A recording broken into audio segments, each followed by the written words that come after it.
बहुत बहुत धन्यवाद एजाज भाई। सच में ये माननीय हमारे दिल अजीज झारखंड के गरीबों की पीड़ा उठाने के लिए तत्पर, दिन रात बेचैन, सब सुख को छोड़ के गरीबों के हमदर्द बनने के लिए जिन्होंने लगभग परिवार का त्याग कर दिया, उस हुबान मलिक के जज्बात को सलाम है आज इस भिखारी के धरती से। दोस्तों,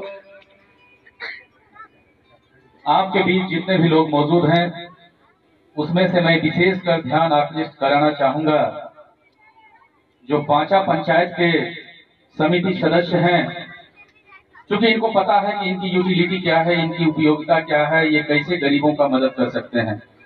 पंचायत समिति के और जो सदस्य हमारी महिला बहन हैं यहाँ पे मौजूद हैं, हमारे एजाज भाई, शिशिर भाई, नवाब भाई, मन्नान साहब, और खास करके आपके लिए लड़ने वाला जुझारू लड़का मेन रोड रांची में जरूर रहता है, लेकिन आपके गरीब के दिल का धड़कन है। इस शहीद को, इस जज्बात को भी मेरा सलाम है। ये शहीद आपके लिए हमेशा तत्पर रहेगा। छोटे छोटे लोग हमारे भाई जहां भी हैं, जिस जंगल में हैं, चाहे वो आदिवासी मुसलमान हो, चाहे सवर्ण उमर टिकैत सिंह का परिवार हो, इनके द्वारा ही सूचना मिला। इन्होंने हुबान साहब के पास गया, हुबान साहब को आपके बीच लाया और हम आपकी आवाज को लेकर हैदराबाद असद साहब के पास पहुंचाया। जैसे उनके कानों में ये आवाज गई तो आज इस मंच से हम सुदेश महतो को भी आगाज करना चाहेंगे। झारखंड मुक्ति मोर्चा के नेता हेमंत सोरेन को भी आवाज देना चाहेंगे, और खास करके जो झारखंड के मुखिया हैं, जो कान में कड़वा तेल लेके सो गए हैं, उन्हें भी चेताने आए हैं इस शहीद की उस मिट्टी को सलाम करके कि रघुवर जी आप चेत जाइए, अब शेख भिखारी का गांव भिखारी नहीं, वो अमीर बनने वाला है, और तुम गरीब के बीच में आओगे और तुम अमीर से फकीर बहुत जल्द बनने वाले हो। उसके लिए आपको एकजुटता दिखानी है। आपके बीच से उभरता हुआ सितारा जो माइक से चिल्ला रहा था कई देर से बेचारा, आप घर से निकलो। आज भी हमारी माताएं बहनें कहीं दूर कोने से सुन रही है। जब आप इस मंच तक नहीं आ सकती तो आप अधिकार की लड़ाई क्या लड़ेंगी? ये सबसे पहले चीज है। जब हम अधिकार की लड़ाई नहीं लड़ सकते तो हमें शेख भिखारी के वंशज कहने का अधिकार भी नहीं है। ये धिक्कार है आप लोगों को जो आप कहते हो कि हम शेख भिखारी के वंशज हैं, किंतु एक सीओ के सामने भी आप नतमस्तक हो जाते हो। मेरे दोस्तों, मेरी भाई, मेरी बहनें, आप जान जाएं, जिस दिन आप खुद भी कुदाल लेके सीओ के दरवाजे जाएंगे, मैं विश्वास दिलाना चाहता हूँ, अल्लाह जानता है वो कुर्सी छोड़ के तुम दिला के भागेगा कि चूंकि ये भिखारी के गांव का ये बंदा है। ये चुनावी मंच नहीं है। समिति सदस्य साहब, मैं विश्वास दिलाना चाहता हूं आपको अगर कोई डराता है या धमकाता है तो आप कह दें कि असद साहब की पूरी टीम भिखारी के गांव में पहुंच चुका है। हम जानते हैं हम अधिकार कैसे लेना जानेंगे। बताइए, हमारी महिलाएं रो रही हैं, इंदिरा आवास देना उनका अधिकार है, इंदिरा आवास नहीं मिल रहा है, वृद्धा पेंशन नहीं मिल रहा है, विधवा पेंशन नहीं मिल रहा है, सामाजिक सुरक्षा नहीं मिल रही है, पानी नहीं है, बिजली नहीं है, सड़क नहीं है, इस गांव में एक छोटा सा स्कूल भी नहीं है। किस मुंह से आएंगे आप केला लेके यहाँ पे सुदेश जी? 14 तारीख के बाद हर गांव से पतंग निकलेगा, उस पतंग से विकास रूपी धारा बहेगी। आज ये शेख भिखारी की मिट्टी से मैं आगाज करना चाहता हूँ। जहां तक मेरी आवाज जाएगी मैं इस मिट्टी को सलाम करता हूँ। हम इस मिट्टी से ही शुरुआत करेंगे, और जिस तरह से 1857 में शेख भिखारी का साथ देने उमर टिकैत सिंह आया था, उस समय अंग्रेजों के पास बहुत बड़ा बड़ा तोप था, बहुत बड़े बड़े बंदूक थे।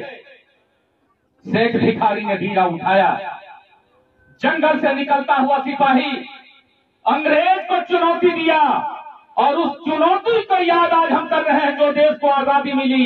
अगर आज आप माथे पे हाथ देके बैठेंगे तो शेख भिखारी के आत्मा को शांति कभी नहीं मिलेगी। आइए आज एकजुटता दिखाइए, अपने अधिकार के लिए घर से लड़िए, निकलिए। कब तक चूल्हा चौकी करेंगी आप?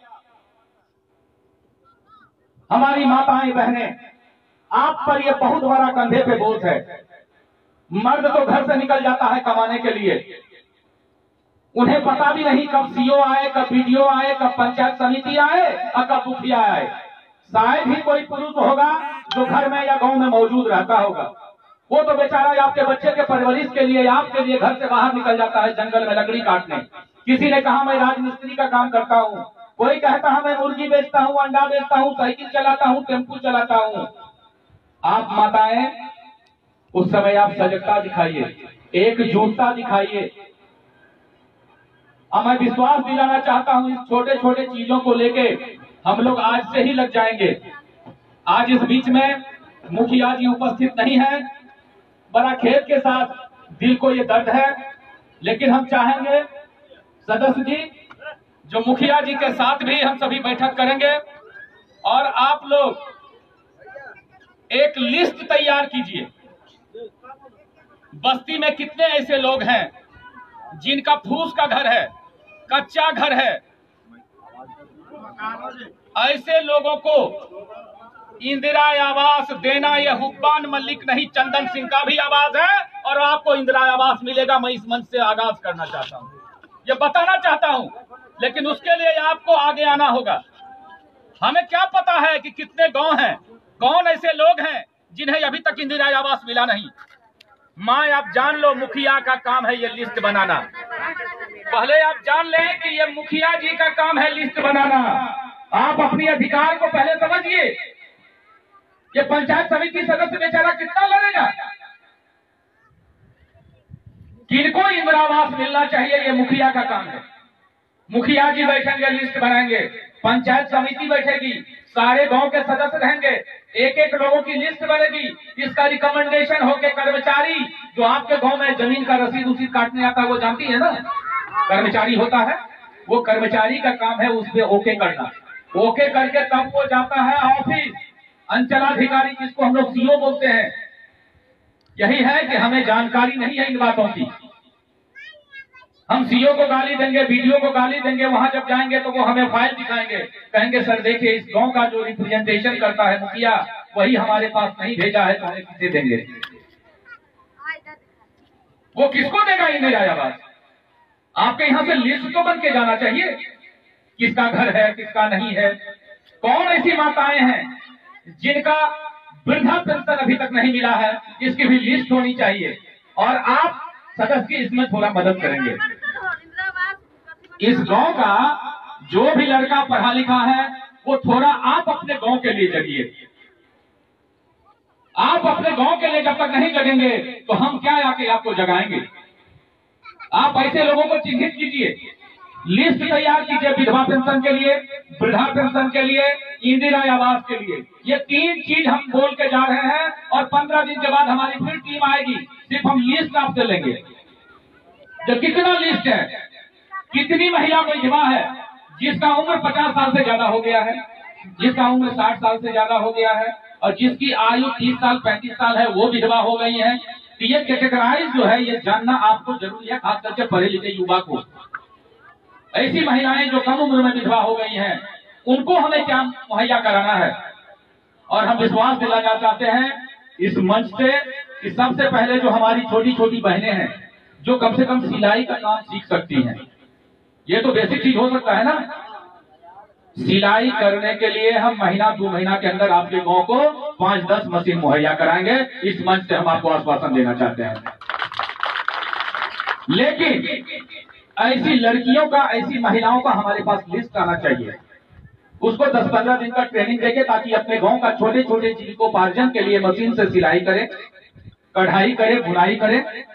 ऐसे युवक जो पढ़े लिखे हैं, जो थोड़ा बहुत कंप्यूटर चलाना जानते हैं, ऐसे तो 2-4 गांव में है भी कि नहीं है? आवाज उठाइए। कंप्यूटर चलाना जान रहे हो ना बेटा? हम चाहेंगे कि एक छोटा सा सिलाई और कंप्यूटर का केंद्र, चूंकि एजुकेशन है, जब तक आप पढ़ोगे नहीं, आपको अधिकार कोई देने वाला भाई नहीं है। हमारी माँ बहन कम पढ़ी लिखी है, आपके अबू जान कम पढ़े लिखे हैं, इन्होंने अंडा बेच के, सिलाई करके, पढ़ाई करके, टेम्पू चला के, रिक्शा चला के आपको 2 अक्षर पढ़ाया है। बेटा आज ये तेरे कंधे पे जिम्मेदारी है कि इस बूढ़े बाप को आप खुशी प्रदान करो। 2 अक्षर पढ़े हो, उसको लेके थोड़ा आगे बढ़ो। ये कंप्यूटर का शिक्षा केंद्र और सिलाई का शिक्षा केंद्र हम लोग का पहला प्राथमिकता होगा। यहां से आपके जीविकोपार्जन का एक साधन बने, आप में एक अवेयरनेस आए। और सबसे बड़ा चीज होता है, समाज जब तक संगठन नहीं हो, जब तक 10-20 महिलाओं का एक सहायता समूह नहीं हो, छोटा सा काम करें ना, कोई महिलाएं अगर बीमार हो गई हैं, पुरुष घर में नहीं है, तो ऐसी बहनें हमारी जो थोड़ा सा मजबूत हैं, इन महिलाओं को आप टेम्पू पे लोड करें, हॉस्पिटल तक पहुंचाएं। ये तो जागरूकता आपको करना है, मदद मेरा करना है कि आपको दवाई कैसे दें, आपके स्वास्थ्य कैसे उत्तम हो, आप इस गांव से लेके कम से कम हॉस्पिटल तक पहुंचाने का काम, ये जिम्मेदारी आपके कंधे पे है। हम तो कोसेंगे नेता को, नेता भी देखता है कि ये गांव कितना जगह हुआ है। उदाहरण के स्वरूप बता दें कि मां को 2 बेटा है या 2 बेटी है, एक बच्चा जो है उसको लाड प्यार दे के मां कंबल उड़ा के सुला दे रही है तो वो बच्ची सो जा रही है। भूख भी लगता है, दूध नहीं है तो पानी पिला दे रही है, नींद ले रही है। और दूसरा बच्चा है जो बड़ी चकियाता है, जोर से चिल्लाता है, माँ बेचारी काम करती है। कैसन बच्चा है जो पूरा भर दिन रोते रहता है। माँ को भी डर हो जाता है, कहीं से भी पैंचा करके, पैंचा समझते हैं, उधार करके बगल से, पड़ोसी से उस बच्चे को जब तक दूध नहीं देता है तब तक वो माँ भी शांत नहीं है, वो बच्चा भी शांत नहीं है। उस माँ को भी डर है कि ये बच्चा जो है जब तक दूध नहीं देंगे सोने वाला नहीं है। तो ये बात आप जान लीजिए कि आप अभी तक चुपचाप थोड़ा सा पानी पिला दिया, कम्बल उड़ा दिया, कोई आके उद्घाटन कर दिया, आप जय हिंद जय भारत करने लगे। यही कारण है कि आज तक इस गांव का विकास नहीं हो सका है। आपको आवाज उठानी होगी। आप कितना किसी दूसरे को गाली देंगे? हिंदुस्तान के एक कोने में हम लोग विजिट कर रहे हैं, खास करके सुदूर इलाके में, गांव में। अगर हमें राजनीति करनी होती तो जहां पे बहुसंख्यक लोग हैं, अल्पसंख्यक लोगों की बहुत ज्यादा तादाद है, वहां से शुरू करते। लेकिन शेख बिहारी की आत्मा जहां पे होगी, अल्लाह ताला वो जानते होंगे कि हम लोग का नियत क्या है और किस नियत से आपके बीच में हम मौजूद हैं। लेकिन उसके लिए आपको जगना होगा। आप जगिए और दीन की शुरुआत कीजिए। मैं विश्वास दिलाता हूं कि अंधेरा है तो सुबह का उजाला भी आएगा। अंधेरा अगर है चाचा जान तो सुबह का उजाला भी है। लेकिन एक तो कर्म करना है कि अपने नाम से, अपने भाग्य से एक दिया तो जलाना पड़ेगा ना। जब तक आप अपने भाग्य का दिया नहीं जलाएंगे, कोई आपके भविष्य को उज्जवल नहीं कर सकता। सोचिए, आपकी आवाज वहां तक पहुंच गई जो पूरा देश का प्यारा वो लड़का संसद में अकेला दहाड़ता है, दलितों के लिए, आदिवासी के लिए, मुसलमान के लिए हक की लड़ाई लड़ रहा है। और ये शेख भिखारी का गांव झारखंड में है। रांची यहां से 25 से 30 किलोमीटर है। लेकिन क्या रांची के मुखिया के कान में ये आवाज नहीं है कि 1857 का क्रांतिकारी का आज शहादत दिवस है? ये भी सीखने का, सोचने का आपको है। आप अंतःमन में मनन कीजिए इन चीजों को कि हमें चाहने वाले कौन है, हमें देखने वाला कौन है। और अल्लाह जानता है, बरकत उन्हें ही मिलता है जिन्हें इंसानियत जिनके दिल में आज भी जिंदा है। जब तक आप इंसानियत नहीं जगाओगे, अपने अधिकार की लड़ाई नहीं लड़ोगे, कोई आपको कुछ देने वाला नहीं है। हम लोगों ने एक छोटी सी बीड़ा उठाई है, आपको समझाने आए हैं। आप समझिए, समाज में एकजुटता दिखाइए और जितना अधिकार पंचायती राज अधिनियम में मुखिया को दिया गया है उसका उपयोग कीजिए। मुखिया के पास अधिकार कितना है ये आपको नहीं पता है, तो गांव का मुखिया भी ऐसा हो जो हमारी बातों को कम से कम समझे। पंचायती राज अधिनियम जब बना था तो आप जैसे गरीबों के लिए ही पंचायत का गठन किया गया। गांव में मुखिया होता है, शहर में वार्ड पार्षद होता है। इतना तो जानकारी है ना आप लोगों को। अब वृद्धा पेंशन, विधवा पेंशन, सामाजिक सुरक्षा पेंशन, गांव के लिए ये लाल कार्ड, पीला कार्ड, हमको तो लगता है बहुत आदमी का वोटर लिस्ट में नाम भी नहीं होगा। सब आदमी का है क्या? सब आदमी का वोटर लिस्ट में नाम है? बहुत आदमी छूटा होगा। तो सबसे पहले कोई सरकारी योजना का लाभ लेने के लिए आपके पास वोटर लिस्ट होना चाहिए, राशन कार्ड होना चाहिए, आधार कार्ड होना चाहिए। और साजिश के तहत सुनियोजित तरीके से जहां जहां मुसलमान का गांव है वहां आधा से ज्यादा आबादी का वोटर कार्ड से ही नाम डिलीट कर दिया गया है। इन चीजों को भी देखिएगा। कांकेर विधानसभा हम लोग घूम रहे हैं, देख रहे हैं, वहां मुसलमानों की आबादी सबसे ज्यादा है, लेकिन षड्यंत्र करके कोई मुसलमान के निवेद हक की बात ना करे, उस सीट को सुरक्षित कर दिया गया है। ये भी आपको सोचने का समय आ गया है। हक और हुकूक की बात करते हैं, हम रोते हैं, धोते हैं, अब रोएंगे नहीं। हम लाठी और डंडा से तुमसे अधिकार की बात करेंगे। संविधान में हमें वो बातें दी है, संविधान में वो सारी चीजें लिखी गई हैं जो हमारे हक और हुकूक की बात होगी। हमारे हक और हुकूक की जो लड़ाई लड़ेगा हम उसी का साथ देंगे। इसलिए आए माताएं, दोस्तों, भाई, ज्यादा कुछ नहीं कहेंगे, इतना ही कहना चाहेंगे कि जगिए, एकजुटता दिखाइए और आइए आज से एक भिखारी जी के श्रद्धांजलि दिवस पे आत्मचिंतन करने की जरूरत है, हाथ से हाथ मिलाने की जरूरत है। और हम उम्मीद करेंगे कि हुबान मलिक के नेतृत्व में ये गांव खिलेगा, फलेगा, बढ़ेगा। और जो माताएं आंसू बहा रही थी, विश्वास करते हैं कि आपके आंसू अब बहेंगे नहीं। उस आंसू के अश्रुधारा को हम गंगा में अवतरित करके उसे स्वच्छ जल के रूप में अपने पास धरोहर के रूप में सजा के रखेंगे। बहुत बहुत धन्यवाद।